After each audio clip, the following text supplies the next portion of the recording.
What's going on, y'all? It's Kareem, and I'm back with another video for you guys today. Over the course of the last few weeks, I had multiple people hit me up and wondering how I'm able to achieve so much in my academic realms. So today I got 10 tips for you guys on how I'm able to achieve whatever I'm working on, whether it be academically or socially. But before I get started, make sure you guys hit the subscribe button. I'm trying to hit 1,000 subscribers. And I'm only at like 94 right now, so any subscriber, I am willing to take you. Please hit the subscribe button, hit the like button, and make sure you guys share this video. But let's get started with my 10 tips on how to get a 4.0.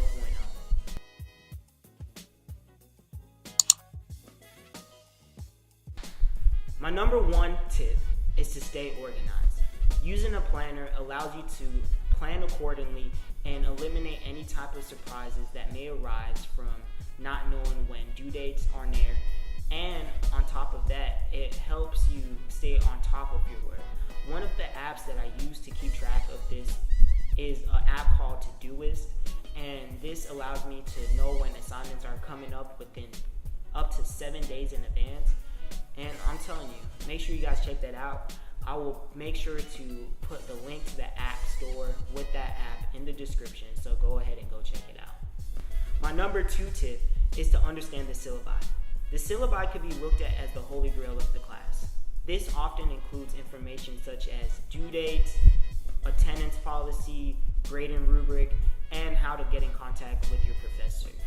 Understanding the grade and rubric is a great way to know how many assignments you could do or not do, and you won't be penalized by not completing an assignment. And this is often useful if it gets down to, like, say, the later months of the semester and you really don't feel like doing any type of work.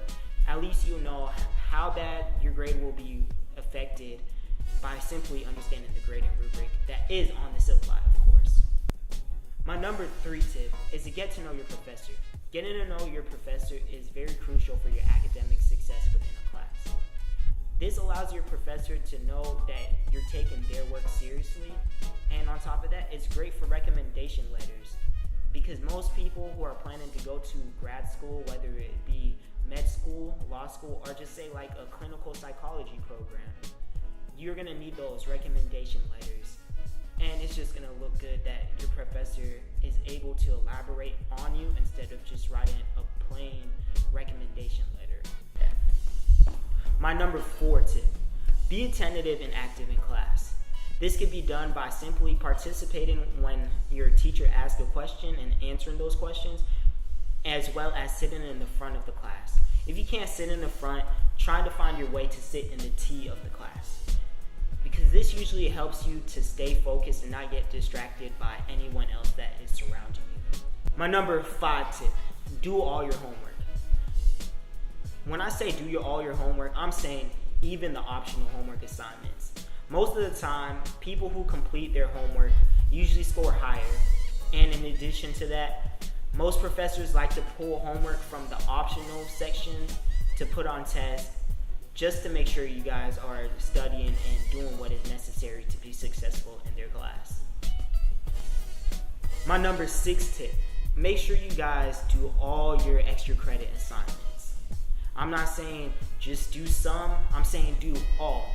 Doing all your extra credit assignments allows the professor to know that you're taking his or her class seriously, like I mentioned in above, but also it helps your grade if it's on the borderline. Say you need that A and you're sitting at an 89. If you've done all of the previous tips, such as participating in class, doing this one, doing the extra credit assignment, and talking to your professor, they're going to be more lenient to push you over to that, say that A, or if you're sitting at 79 and you needed that B, they're more likely to push you guys over or push your grade over to that next letter grade, just because it shows that you really care about their class.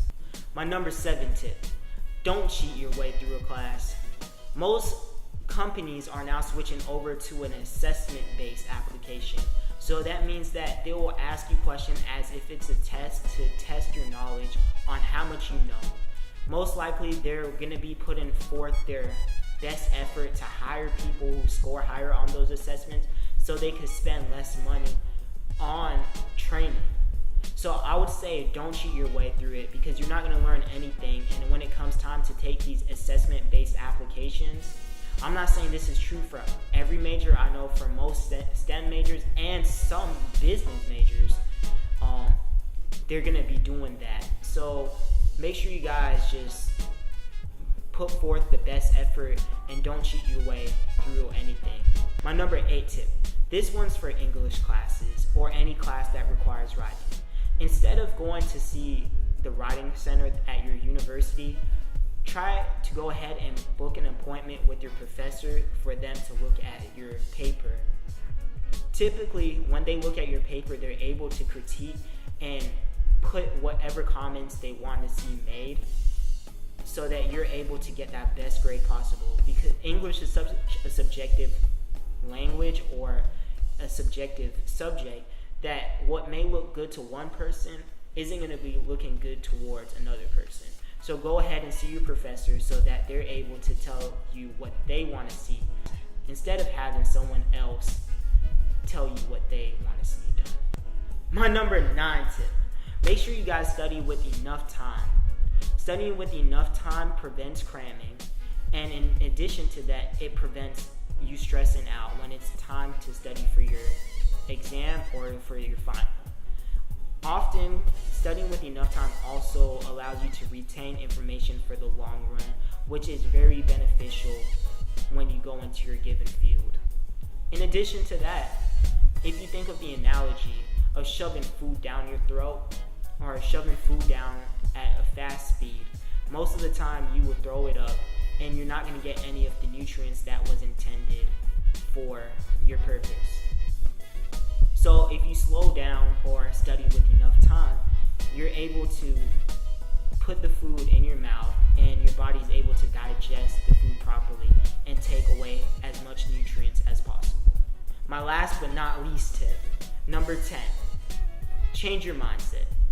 Most people have a fixed mindset, meaning that they look at, I was never able to do this when I was younger, so I'll never be able to do this.